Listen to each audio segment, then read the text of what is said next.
बाहिर कसले बोलायो भनेर यताउति हेरेको त गाइज जारमा पानी सकेर जारले पो बोलाएको रहेछ। म यहाँ छु, आऊ गोरे। हेलो गाइज, सबैलाई स्वागत छ मेरो नयाँ ब्लगमा। त्यत्रो बोलाएपछि अब पानी त भन्नु पर्यो नि गाइज भनेर लाग्यो म धारातिर। फेरि आज चाहिँ धारामा लाइन नै रहन्छ मान्छेहरूको। पानी भर्यो जेल म चाहिँ रुखको पातहरू गर्न थालेँ। सो गाइज अब पानी पनि भर्यो, अब के उभिराख्नु भनेर म चाहिँ अब जारलाई बोकेर लागेँ घरतिर। घर पुग्ने बित्तिकै गाइज दुधको बाल्टिने दर्शन दिइहाल्यो, त्यही भएर अब झ्याम बाल्टिने मान्न थालेँ।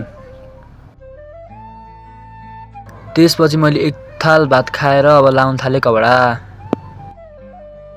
गाइज अब जुत्ता लाएपछि चाहिँ अब म लागेँ कलेजतिर। सुरुमा चाहिँ म साथीको घर पुगेँ र साथीलाई चाहिँ लिएर म लागेँ कलेजतर्फ। काठमाडौँको गर्मीमा हल्लिँदै हामी गयौँ कलेजतिर। गाइज अनि अहिले चाहिँ हाम्रो कलेजको चाहिँ नयाँ बिल्डिङ बनिरहेको छ, जुन चाहिँ एक्टिभ एकाडेमीको पढाइ जस्तै छ क्या गाइज। Stronger plus comfortable. अनि साथीहरूसँग चाहिँ म नयाँ बिल्डिङ चाहिँ घुम्न गएँ कस्तो बनिरहेको छ भनेर। तपाईँहरूले हेर्नै सक्नु भइरहेको छ गाइज कत्रो ठुलो रुमहरू निकाल्नु भएको रहेछ भनेर। अब 11मा आउने भाइ बहिनीहरू चाहिँ लास्टै भाग्यमा नि यार गाइज। कसैले पाउँछ त गाइज, पुरानो स्कुल फेरिने बित्तिकै नयाँ कलेजमा नयाँ बिल्डिङ यार।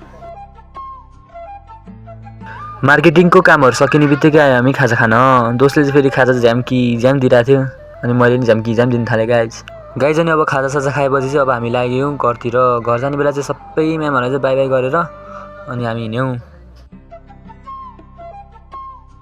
दोस्तले चाहिँ भएको नभएको गफ सुनाइरहेको थियो, पत्ताको चाहिँ केही थिएन, त्यही हो भन्दै हामी चाहिँ गयौँ घरतिर। अनि दोस्को र मेरो चाहिँ छुट्टिने टाइम आयो अनि हामीले चाहिँ ह्यान्डसेक गऱ्यौँ ल बाई बाई भनेर हामी लाग्यौँ। कुखुराहरू चाहिँ सबै चरिरहेको रहेछ। अब साँझ पऱ्यो भनेर मैले सबै कुखुरालाई चाहिँ दबाई बल्ल खोरमा हालेँ गाइज।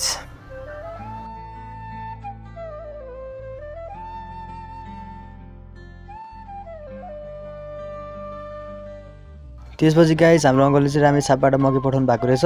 अनि मम्मी र म भएर चाहिँ मजाले त्यो मकैलाई पोल्यौँ र खपाखप खायौँ। ल गाइज अब आजको भ्लगमा यति नै, अब भोलिको भ्लगमा भेटौँला। अब बाँकी रहेको कुराहरू है गाइज, बाई बाई। ल गाइज अब भ्लग मन पऱ्यो भने चाहिँ लाइक कमेन्टहरू गर्नु। अब यतिकै नै हो, ल बाई।